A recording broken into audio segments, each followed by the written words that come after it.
My wife chose her boyfriend over our marriage, so I rebuilt my life in Japan. The email arrived at 11:43 p.m. on a Tuesday. Subject line, we need to talk about Sarah. I almost deleted it as spam. The sender was someone named Kenji Watanabe, a name I'd never heard before, but something made me click. Mr. Anderson, I apologize for the intrusion. My name is Kenji Watanabe. I'm writing from Tokyo. I believe your wife, Sarah, has been staying in my apartment building for the past 7 months. She told everyone here that she's divorced. Yesterday, she introduced her boyfriend Marcus to our building community as her fiancé. I thought you should know. I'm attaching photos from our community gathering last week. My hands didn't shake as I opened the attachments. That would come later. In that moment, I felt nothing, a vast, echoing nothing that swallowed 12 years of marriage whole. There she was, my wife of 12 years, standing in what looked like a modern Tokyo apartment complex courtyard, her arm wrapped around Marcus Chen, my former college roommate and supposed best friend. They were cutting a cake together. She wore a ring I didn't recognize. People around them were clapping.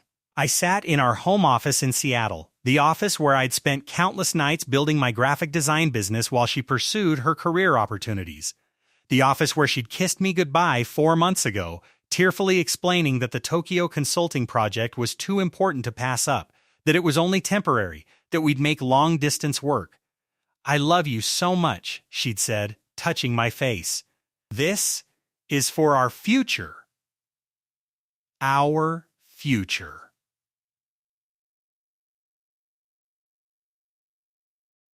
I looked at the photo again.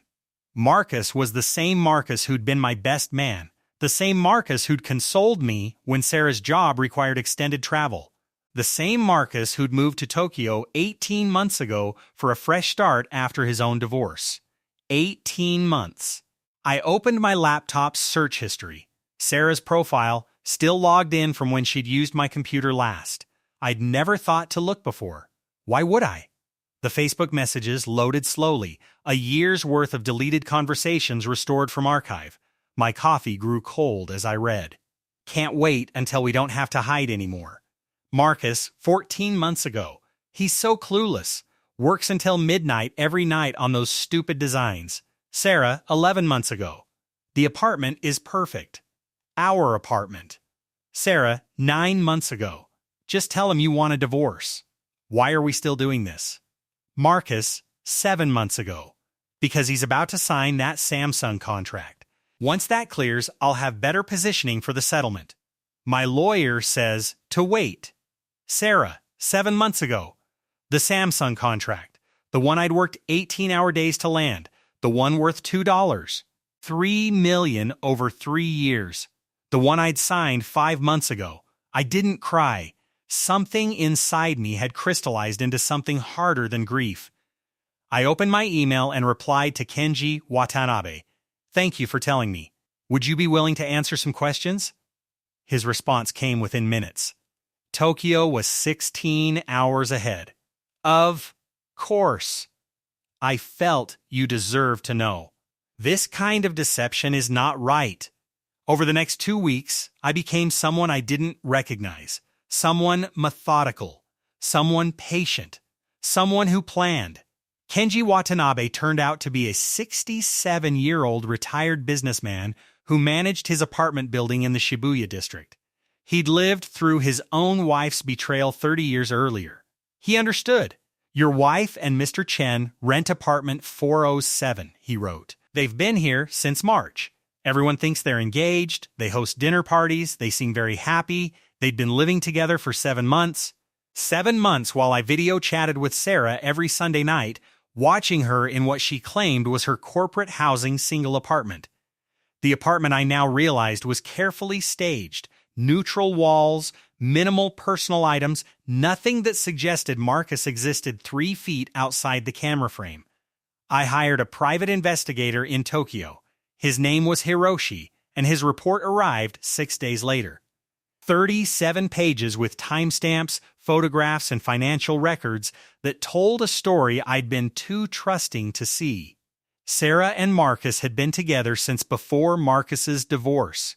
Marcus's ex-wife had known it was why she'd left him. Sarah had helped Marcus secure the Tokyo position at his company, then used her consulting contacts to create her own project there. They'd been planning this for at least 2 years. The financial records were particularly illuminating. Sarah had been slowly draining our joint savings account, transferring $3,000, $5,000 monthly to a private account I didn't know existed.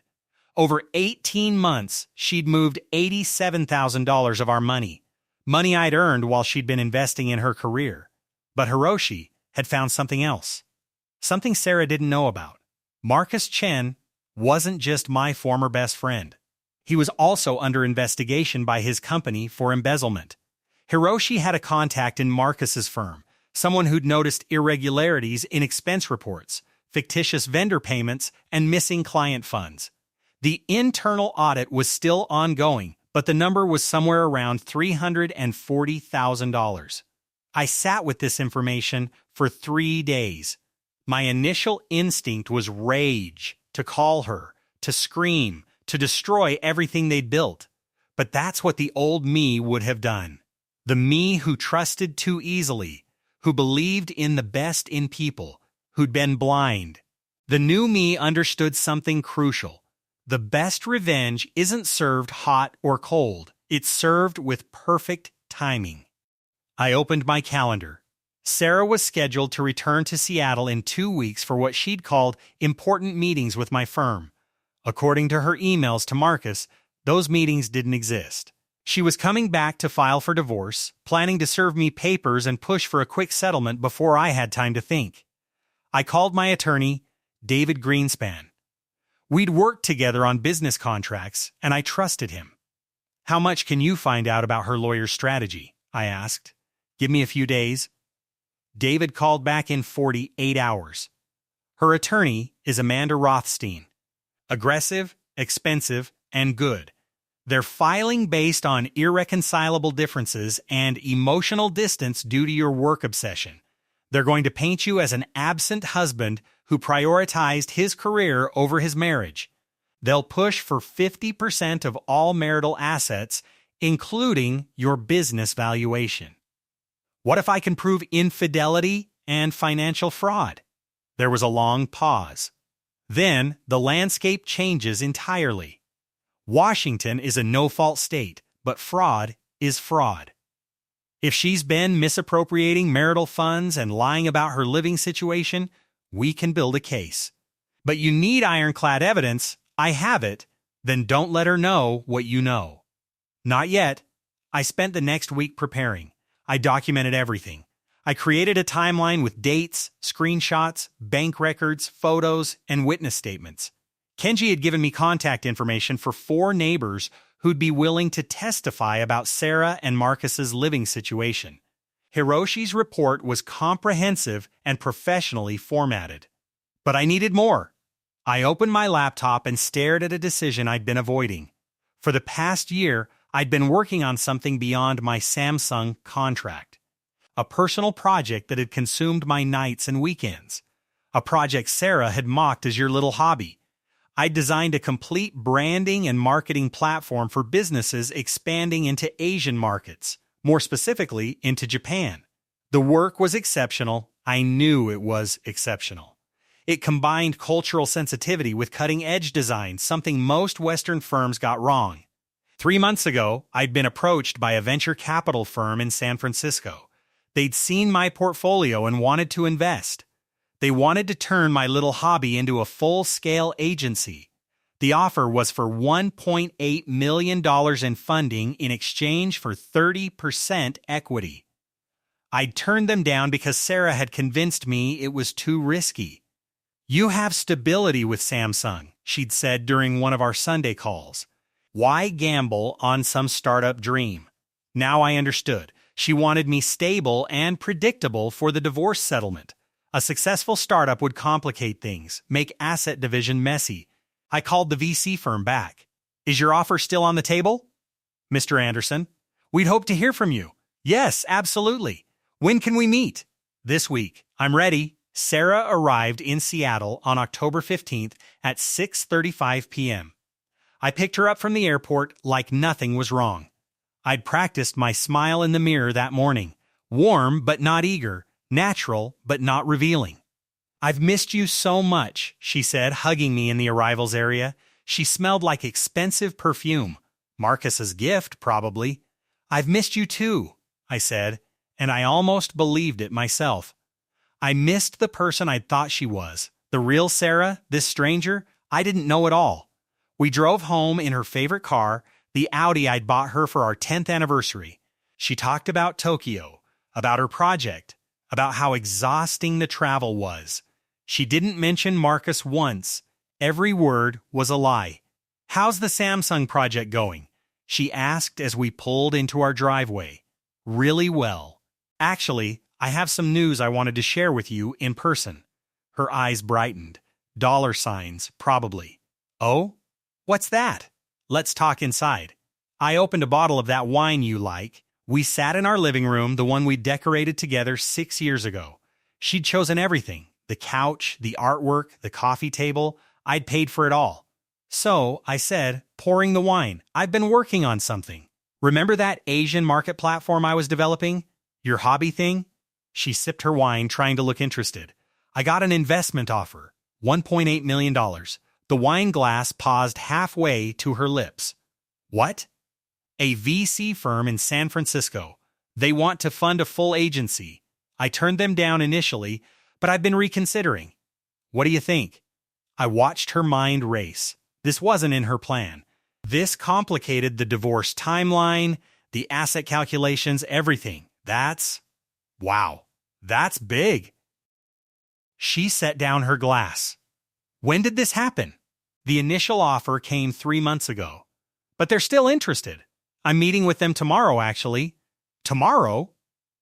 Why didn't you tell me about this before?" "I wanted to surprise you. I know you said it was risky, but I've been thinking about our future. About taking chances." She forced a smile. "That's wonderful, honey.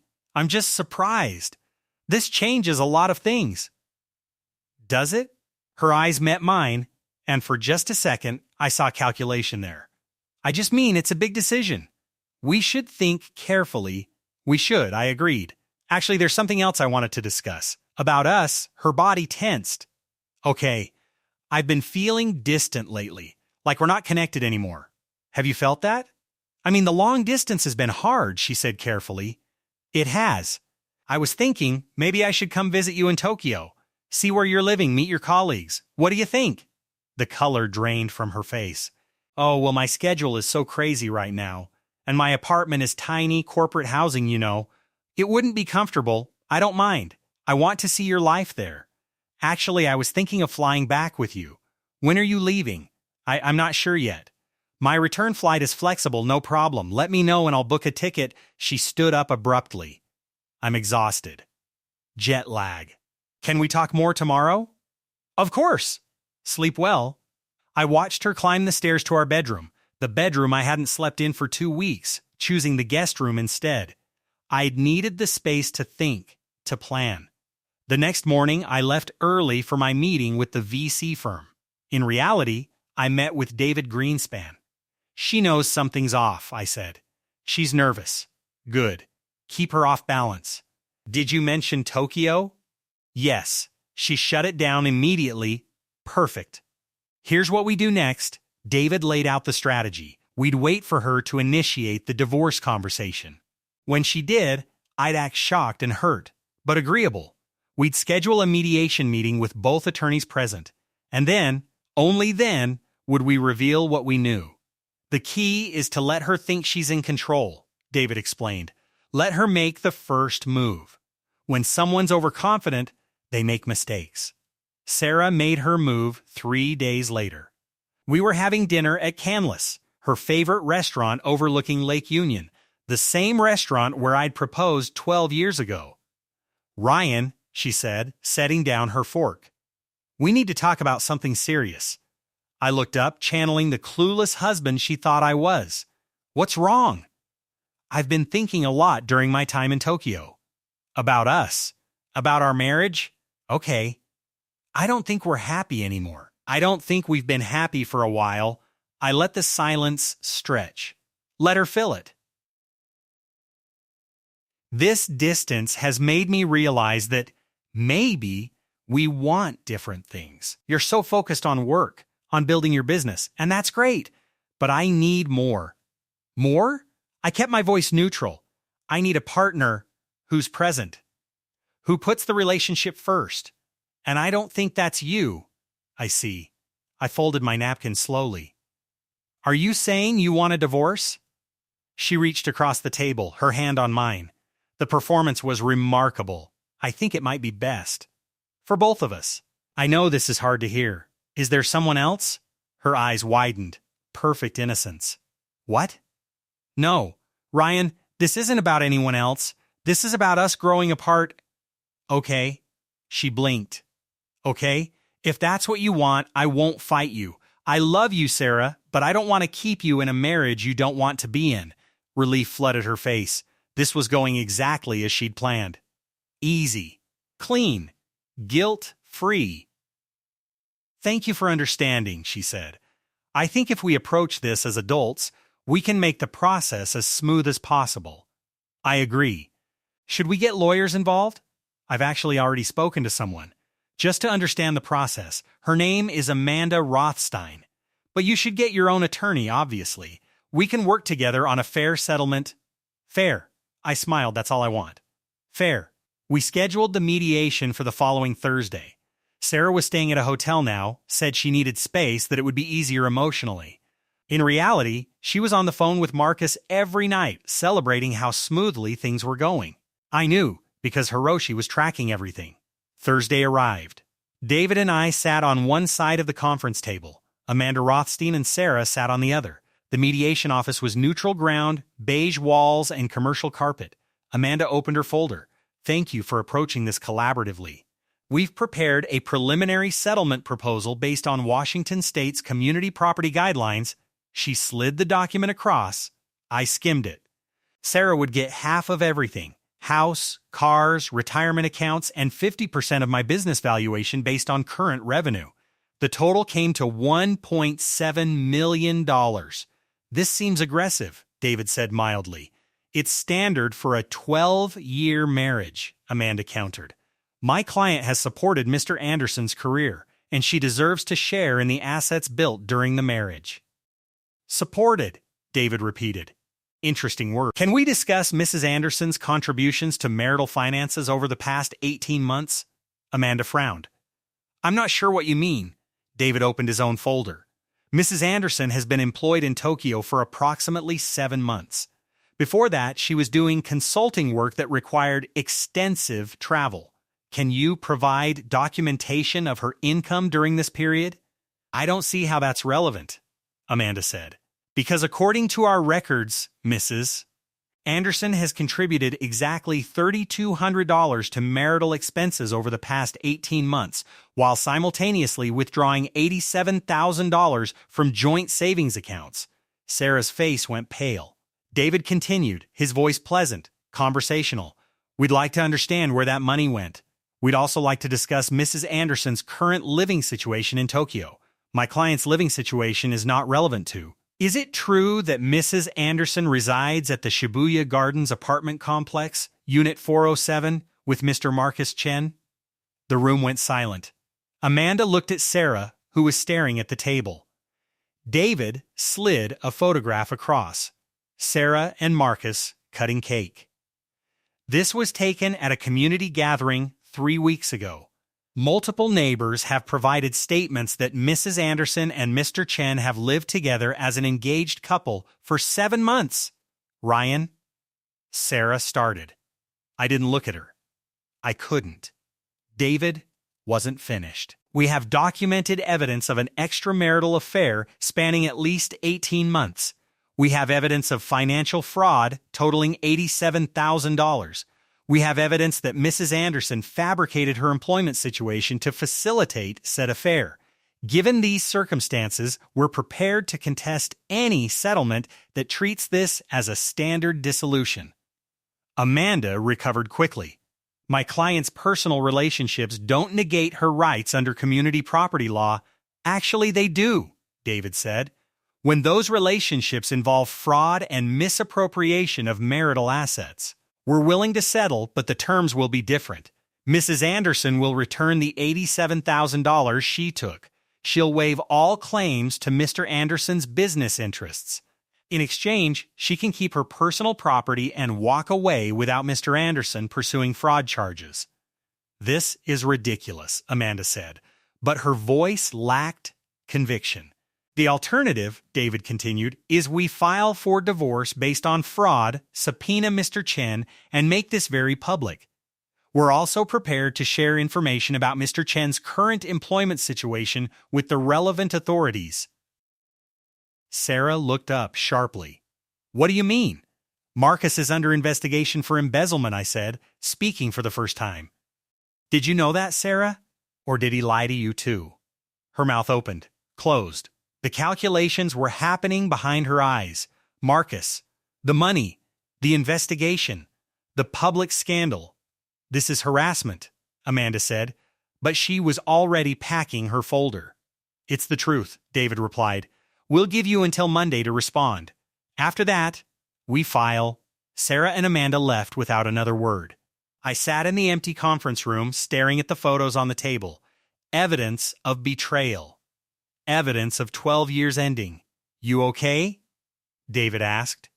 Getting there, Sarah called that night at 11:47 p.m. I let it ring twice before answering. You had me followed? Her voice was shaking with fury. You invaded my privacy?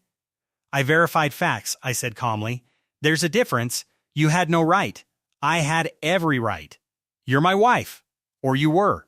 The wife who was stealing from me to fund her life with another man. I never stole anything.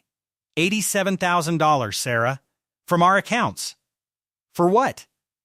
Silence. Here's what's going to happen, I continued. You're going to sign David's settlement. You're going to return the money. And you're going to leave. And if I don't? Then I'll make sure everyone knows. Your family. My family. Your professional network. Every consulting firm that's ever hired you. I'll make sure Marcus's company knows about the money you've been spending that he embezzled. I'll make this so public and so painful that Tokyo won't be far enough. You wouldn't. Try me. I could hear her breathing. I loved you once, you know. No, you didn't. You loved what I could provide. Stability, money, respectability while you did whatever you wanted. But you never loved me. Ryan, sign the papers, Sarah. It's over. I hung up. She signed Monday morning. The settlement was simple. She got nothing except her personal belongings and the return of her maiden name. She had 30 days to return the $87,000. If she didn't, I'd pursue fraud charges. But I had one more move. I'd been corresponding with Marcus Chen's company through Hiroshi's contact. The internal investigation had stalled. They knew money was missing, but couldn't prove Marcus's involvement. I provided them with something they didn't have, a connection. Sarah's private bank account, the one where she'd been depositing the $87,000, had also received transfers from Marcus. Transfers that matched the dates and amounts of the embezzled funds. Sarah had been helping Marcus hide the money. I didn't know if she'd been aware of the embezzlement or if she'd thought it was Marcus's legitimate income. It didn't matter. The paper trail was damning. I sent the financial records to Marcus's company anonymously. Let them connect the dots. 2 weeks later, Hiroshi confirmed Marcus Chen had been terminated and was facing criminal charges. Sarah had been questioned by Japanese authorities about her account. I should have felt triumphant. Instead, I felt tired. Act 5, Resolution and Reflection. The divorce finalized on December 18th, 3 days before what would have been our 13th anniversary. I signed the papers in David's office alone. Sarah had already left for Singapore, putting as much distance as possible between herself and the scandal. Marcus Chen was arrested in January. The embezzlement charges carried a potential prison sentence. Sarah avoided prosecution by cooperating with authorities and returning the funds Marcus had transferred to her account. She claimed ignorance, said she thought it was money from his divorce settlement. Maybe that was even true. I didn't care anymore. The VC firm's investment came through in February. I signed the papers in their San Francisco office, surrounded by people who believed in the work I'd created. The work Sarah had called a hobby. "We're excited to partner with you," the lead investor said. "Your cultural sensitivity and design philosophy are exactly what the market needs. Where do you see the company in 5 years?" "Tokyo," I said without hesitation. "I want to base our primary operations in Tokyo." They loved the idea. I moved to Japan in April. Kenji Watanabe helped me find an apartment in Shibuya. Not the same building as Sarah and Marcus's former place, but close enough. Close enough to rebuild everything they'd tried to destroy. My company, Anderson Global Design, launched its Tokyo office in June. We specialized in helping Western companies understand and respect Japanese business culture through design and branding. The work was challenging and deeply rewarding. My team was small but brilliant. 3 Japanese designers, 2 translators, and an American project manager who'd lived in Tokyo for 15 years. The Seattle office, handled by a managing director I trusted, allowed me to focus on building our international presence. The Samsung contract had evolved into an ongoing partnership. Other clients followed. In August, I attended a networking event in Roppongi. I was standing by the window, looking out at the Tokyo skyline, when someone spoke in Japanese beside me. "First time in Tokyo?" I turned. She was elegant, probably in her late 30s, with an architect's portfolio tucked under her arm. "Actually, I live here now," I replied in Japanese.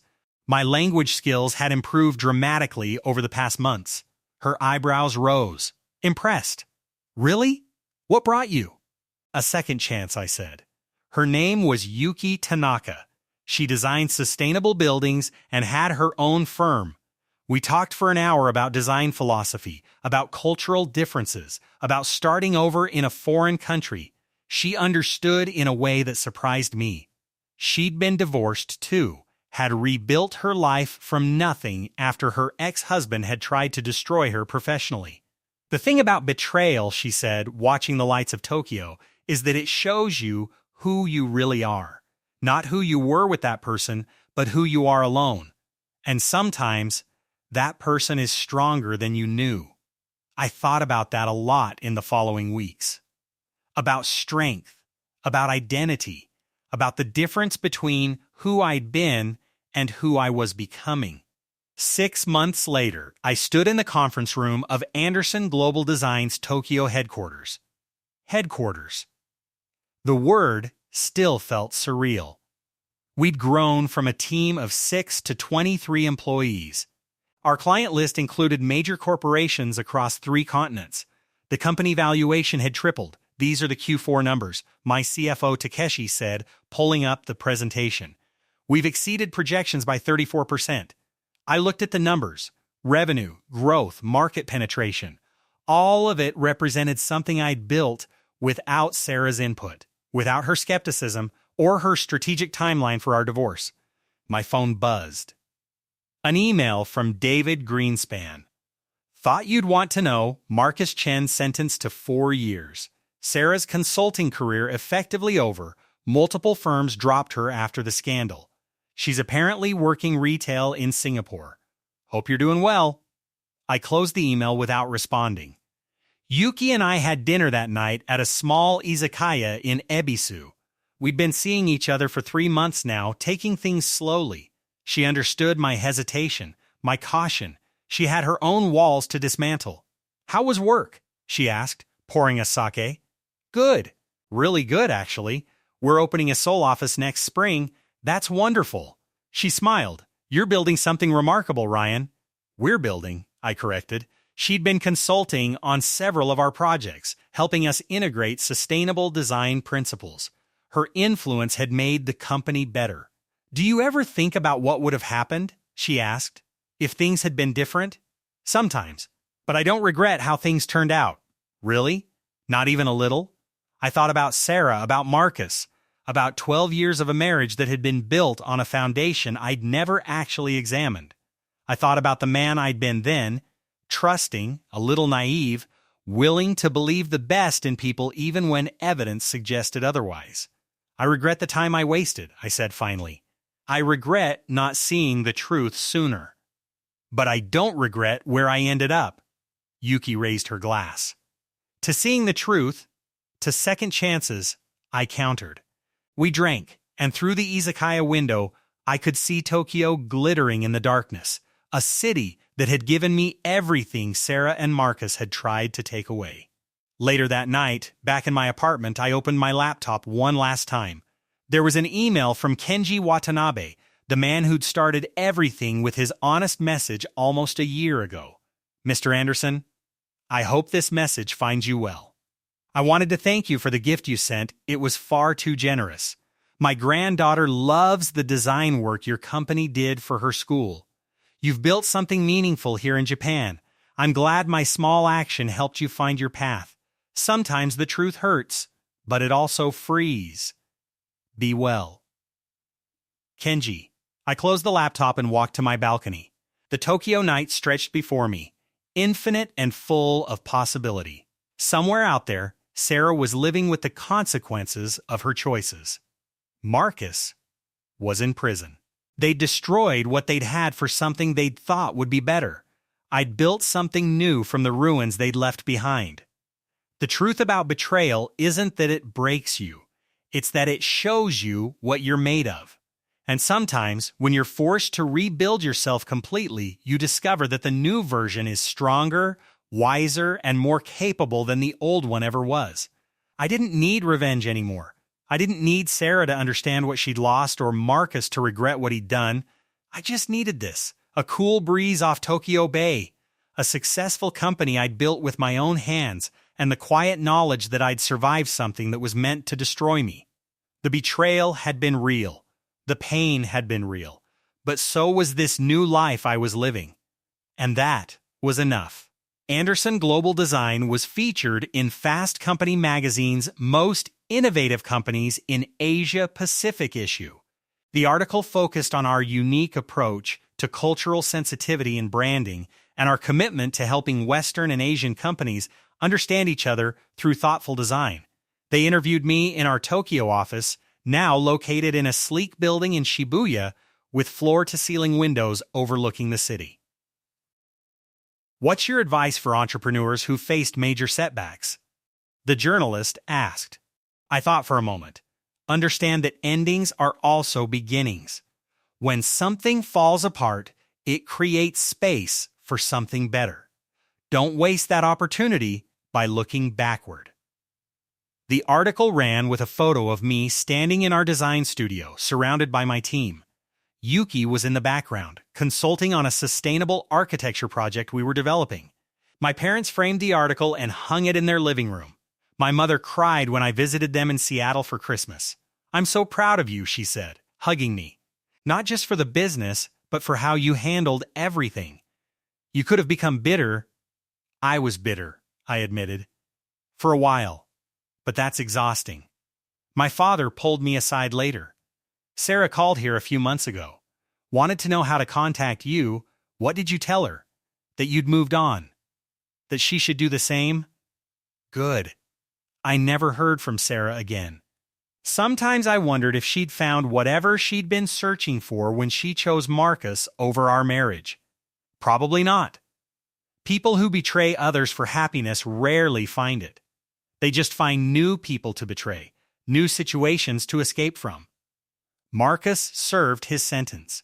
I heard through mutual acquaintances that he moved back to the United States after his release, worked in retail management somewhere in the Midwest. I didn't seek details. His life was no longer relevant to mine. As for me, I found something in Japan that I'd never had in Seattle. Clarity. Purpose. A sense of building something meaningful rather than just surviving someone else's expectations. Yuki and I got engaged in the spring, a quiet proposal on a beach in Okinawa. We were planning a small wedding, just close friends and family. No elaborate productions, no performances. Just two people who'd been broken by betrayal choosing to build something honest together. Do you ever regret moving here? Yuki asked me one evening as we walked through Yoyogi Park, watching the cherry blossoms fall. Not for a second, even though it came from such pain? Especially because of that, I said. Pain teaches you what matters. Sarah taught me what a real relationship isn't.